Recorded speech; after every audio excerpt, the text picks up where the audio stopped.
അതാണ് വായിച്ചു നോക്കാണ്ട് റിജക്റ്റ് ചെയ്തു എന്നുള്ളതാണ്.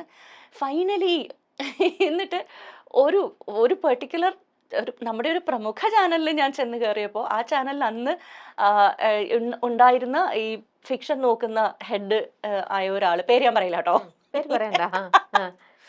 പുള്ളിക്കാരൻ പറഞ്ഞ കമൻ്റാണ്, ഞാൻ ഇറങ്ങിക്കഴിഞ്ഞിട്ട് പറഞ്ഞു എന്ന് ഞാൻ അറിഞ്ഞ കമൻ്റാണ് എനിക്ക് ഏറ്റവും ഹേർട്ട് ചെയ്തത്. ഒരു പക്ഷേ ഇപ്പം ഏറ്റവും ചിരി വരുന്നതും, അവരൊരു ആക്ട്രസ് അല്ലേ, അവർക്ക് അഭിനയിച്ചാൽ പോരെ. That was the exact sentence. അവരൊരു ആക്ട്രസ് അല്ലേ, അവർക്ക് അഭിനയിച്ചാൽ പോരെ, why is she doing this എന്നുള്ളതാണ്. അപ്പോൾ അപ്പോഴൊക്കെയും ഞാൻ മനസ്സ് കൈവിട്ടില്ല. ഈ സ്ക്രിപ്റ്റും കൊണ്ടൊരു 3-4 വർഷം നടന്നു. പക്ഷെ ഫൈനലി ഞാനിത് മനോരമയിൽ കൊടുത്തു എന്ന് വെച്ചാൽ എൻ്റെ സർവ്വ ഹോപ്സും അപ്പോഴത്തേക്കും ഏകദേശം എരിഞ്ഞു തീരാറായ അവസ്ഥയിലാണ്. ഞാനിത് മനോരമയ്ക്ക് സബ്മിറ്റ് ചെയ്തിട്ട്, മഴവിൽ മനോരമയ്ക്ക് സബ്മിറ്റ് ചെയ്തിട്ട് ഐ ജസ്റ്റ് സെഡ്, ഇത് വായിച്ചു നോക്കുക, മെറിറ്റ് വൈസ് ഓക്കെ ആണെന്ന് തോന്നുകയാണെങ്കിൽ പ്ലീസ് റിവേർട്ട് എന്ന് പറഞ്ഞിട്ട് കൊടുത്തിരുന്നു.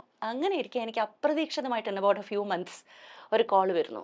കോൾ വന്നിട്ട് അന്നത്തെ മനോരമയുടെ ഫിക്ഷൻ ഹെഡായ അദ്ദേഹം എന്നെ വിളിച്ചിട്ട് he said okay, merit wise this is good, let's go ahead എന്ന് പറഞ്ഞു. അങ്ങനെ അവർ തന്നെ ചാനലിൽ നിന്ന് ഒരു പ്രൊഡ്യൂസറിനെയും ഒരു ഡയറക്ടറിനെയും കണക്ട് ചെയ്തു. അങ്ങനെയാണ് ആത്മസഖി എന്ന് പറയുന്ന എൻ്റെ മനോരമയിലെ ഡെബ്യൂ പ്രോജക്റ്റ് എയറിൽ വരുന്നത്.